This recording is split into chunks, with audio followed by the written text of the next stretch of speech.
Over the past 2 years, there's been something that's been very clear for people who have really paid attention, and that is that the CDC has abandoned all science.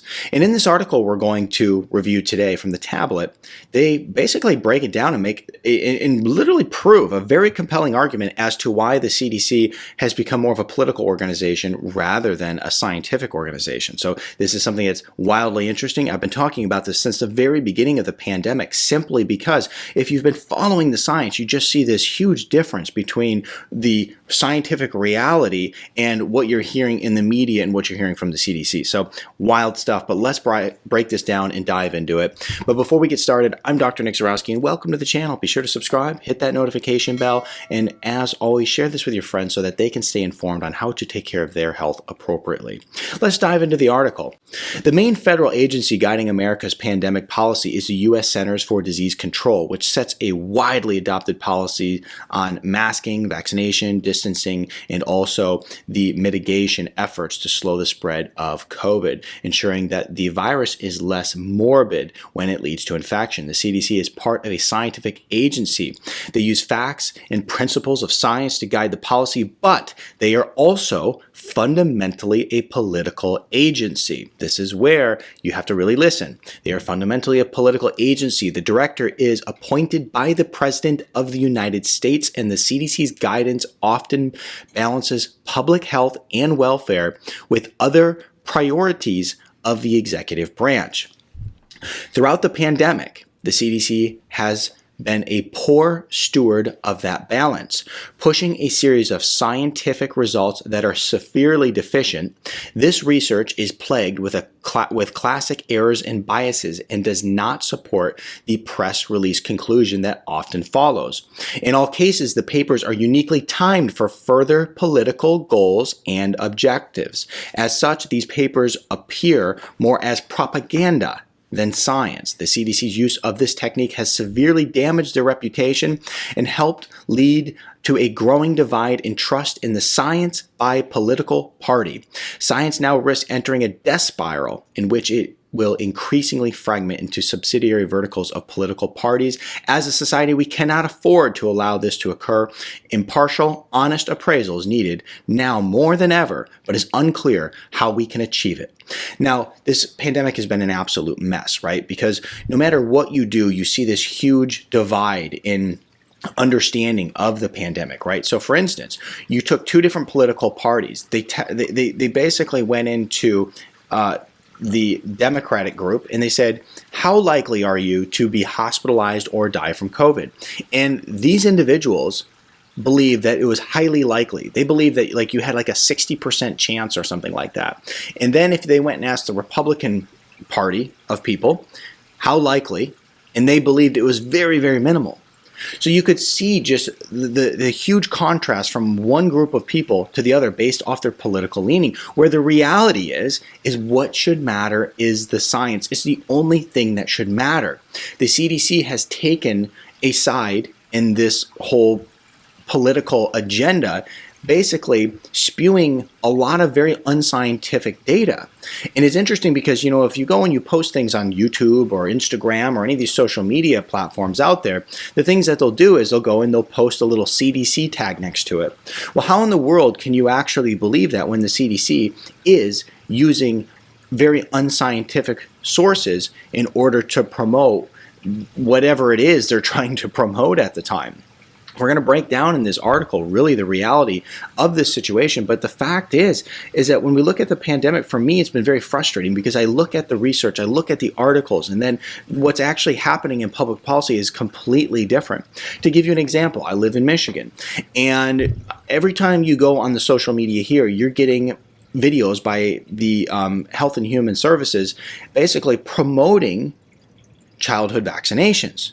Okay, that's something they've been promoting wildly. There's not evidence that it's any good. There isn't. Even the Biden administration actually has backed off because they were pushing it really hard, but there's no evidence that it's working or doing anything. In fact, there's actually evidence that it could do quite the contrary, that it could actually cause more harm than good. And so when we look at the pandemic, here's the way I kind of see it, okay? And you don't have to agree with me on this, but I look at it as it's like a four-legged stool, okay? This four-legged stool goes like this. It's held up, the pandemic, it's held up by politics, right? Based on if you're political leaning, you're going to believe certain things, but there's also a lot of politicians who have an agenda that are trying to accomplish something. There's a certain level of malevolence, I believe. I believe there's a lot of things that are being done that make no sense at all, but they're still being pushed forward. You could take Canada, for example, and what's going on in their protest, right? Countries around the world are pretty much dropping mandates, but Canada is literally willing to have a revolt on their hands over these mandates, which most countries are dropping because there's no reason for them at this point. There's also a certain level of incompetence. We have many people put in positions making decisions that are just completely incompetent. And I always believe that there's a certain level of incompetence in all these situations. You know, when you look at some of these things, it's like, oh my gosh, this, conspiracy and this evil person and, this is what they're trying to accomplish. Unfortunately, a lot of that is always just wrapped up in incompetence. You have people put in positions that just shouldn't be there and they have no clue what they're doing, but yet they, go and show up and just spew nonsense all the time. You could take someone like Anthony Fauci. I mean, he flip-flops on his positions all the time.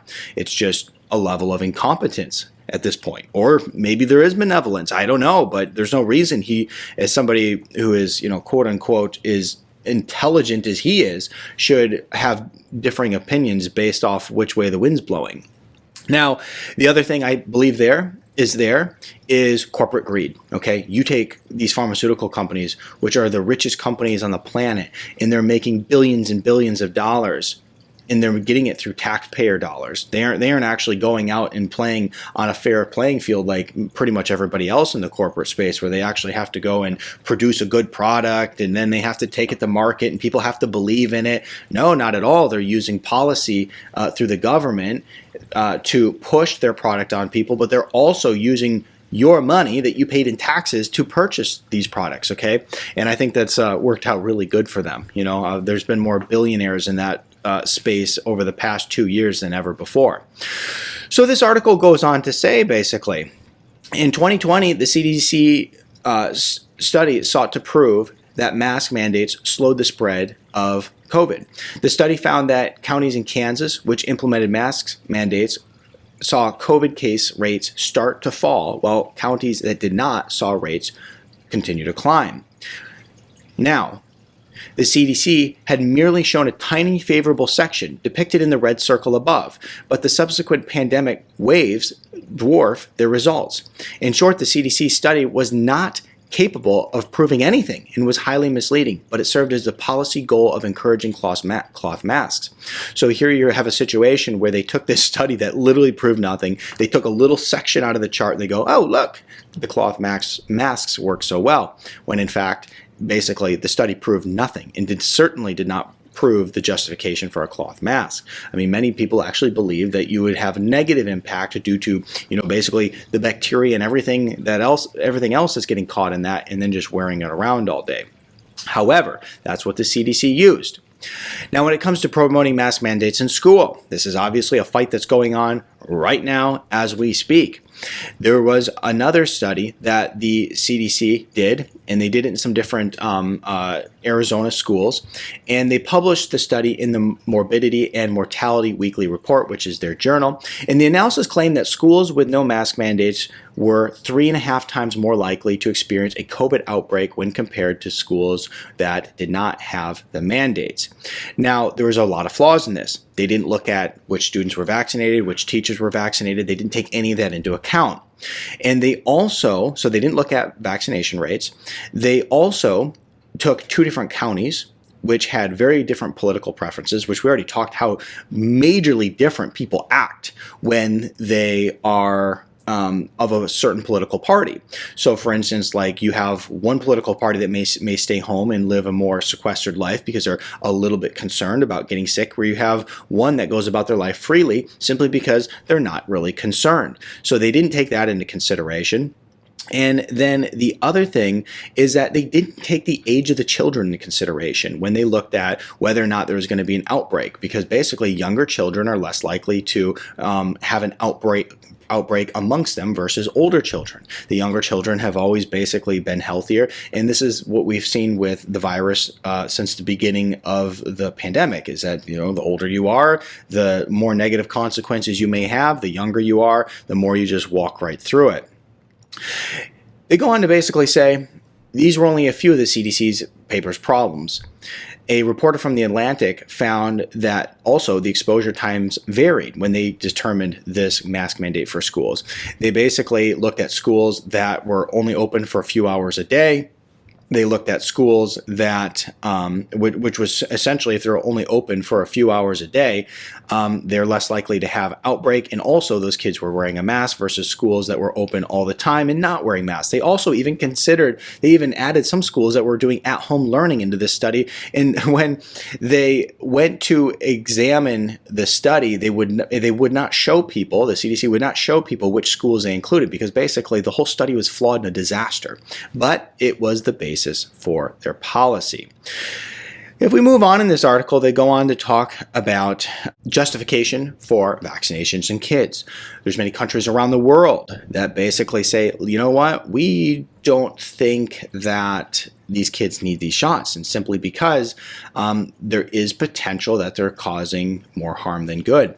When they were asking Walensky, who's the director of the CDC, about this, they basically said to her, look, there's been like 300 kids in the entire United States, or 300, maybe 300 kids worldwide. I'm not sure on that statistic, so don't quote me on it. But there's been like 300 kids that have died from COVID. Like, how are you justifying to do this mass vax with all these kids? And she just said, hey, every kid's life is valuable. And so therefore, we need to make sure that we're doing everything we can. Yeah, absolutely. We aren't going to argue that every kid's life isn't valuable. But here's the thing, is that when you're talking about 300 kids, when you in a pool of millions, right? You're talking about kids who have cancer. You're talking about kids that have serious comorbidities. So they further asked Walensky, how many of these kids have morbidities, serious morbidities, comorbidities? And she couldn't answer the question. So the reality is that they're basically just using flawed data to determine if that these kids should actually get vaxxed. And then it's so flawed, even the White House was pushing it, and they had no basis to push it. Like, there was nothing to prove that it was going to be beneficial. Because the fact is, these kids aren't getting sick. The fact is, these kids are not getting sick and dying. That's the reality. You can't take a couple of very isolated situations of, a kid who is, late stage leukemia or something like that, and then they get COVID and they die from it, and say like, oh gosh, this could happen to any kid. Well, those are very special circumstances. So one of the other things that the CDC did is that they basically said, well, there's a good chance that these kids will develop diabetes if they get COVID. And that was a basis, is that kids would get diabetes. But the facts is that they didn't include any of the statistics, like how many kids had a high BMI, how many kids were already suffering from a condition. And so basically when they broke it down, they created a study just to create alarm, because when you broke down the data from it, it was a joke. And so as they looked at the kids, another big mistake that they made is that they went and they used billing records and diagnoses as a surrogate for the COVID cases. And the fact is that many of the kids who were hospitalized were kids who had more severe conditions, whereas kids who got COVID, and most of the parents didn't even know the difference, right? So the fact is like, once again, they're taking a very small group of kids who are very sick, and they're saying this is the justification, but it's missing so much. So this article goes on to say the CDC erred in taking a preliminary and potentially erroneous association and tweeting it to specifically create alarm in parents. Some might view it as a mistake, but after observing these matters for almost 2 years, I believe it was the entire point of the study. Alarm might boost flagging vaccine uptake in kids. Already, a better study out of the United Kingdom finds no causal link between COVID and diabetes in children. And once again, this was the secondary situation. After they said, like, look, your kids are going to die. Next, they're going, oh, your kids are going to get diabetes. And then, of course, this is all just nonsense.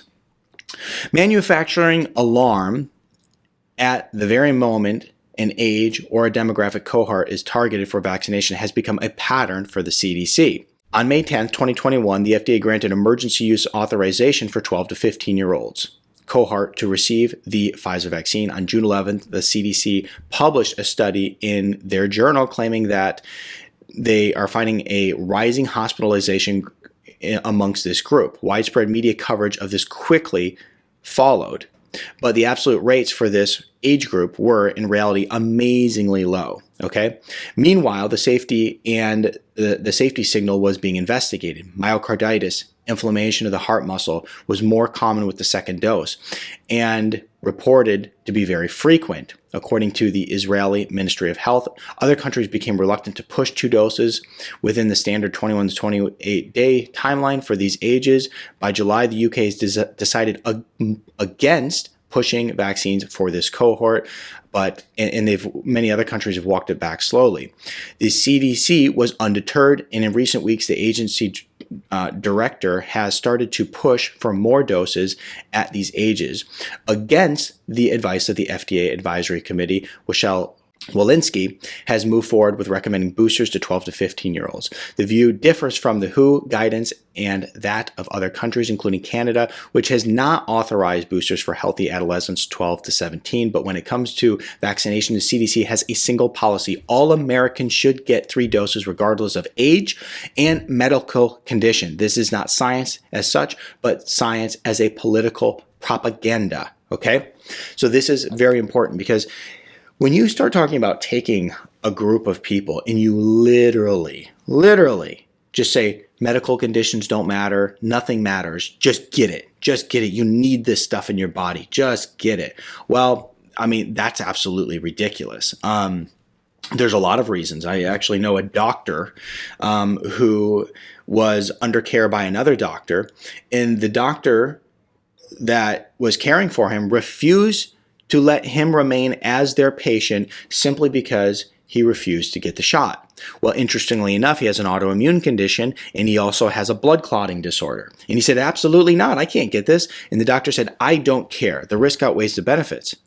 And he says, oh, it does. Like, and where are you getting that? Well, of course, this doctor was basically just following along with this, of course, not science, but political propaganda machine. Now, the reality is that most people don't know any different. They don't understand that, like, look, you have these conditions, you shouldn't be getting these things. They just go along with it because their doctors are telling them to. Well, this is another problem, simply because most people are no longer going to trust their doctors. Absolutely not. This is going to be such a drag on doctors, and rightfully so. People shouldn't trust their doctors. If they've jumped onto this bandwagon and they're unwilling to actually follow real science and they just go into the propaganda machine, then they don't deserve nor have they earned the trust of an average person, which is more. We'll get to that in just a second. But before we do, I want to let you know that we are currently doing open enrollment for our health consulting program at New Vision Health Center called NutriCore. It's been a full year since we've accepted new participants in the program, and so I'm really excited to give more people the opportunity to join.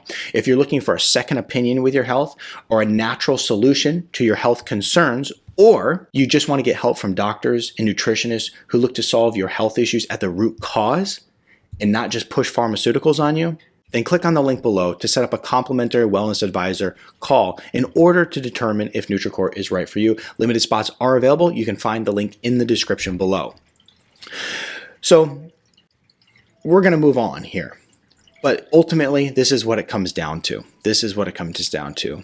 So why does the supposedly impartial CDC push weak or flawed studies to support the administration pandemic policy goals? The cynical answer is that the agency is not, in fact, impartial and thus not sufficiently scientific, but captured by a country's national political system. The answer has become harder to avoid. This is a precarious situation, and it undermines trust in the federal agencies and naturally leads to a trust vacuum in which Americans feel forced to cast about in a confused search for alternative sources of information. There's absolutely no doubt.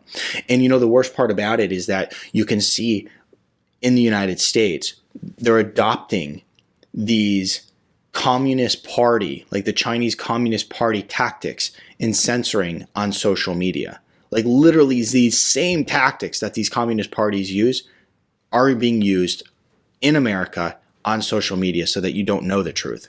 Once that trust is broken, it's not easily regained. One way out of this would be to reduce the CDC's role in deciding policy, even during a pandemic. Do you think that's possible?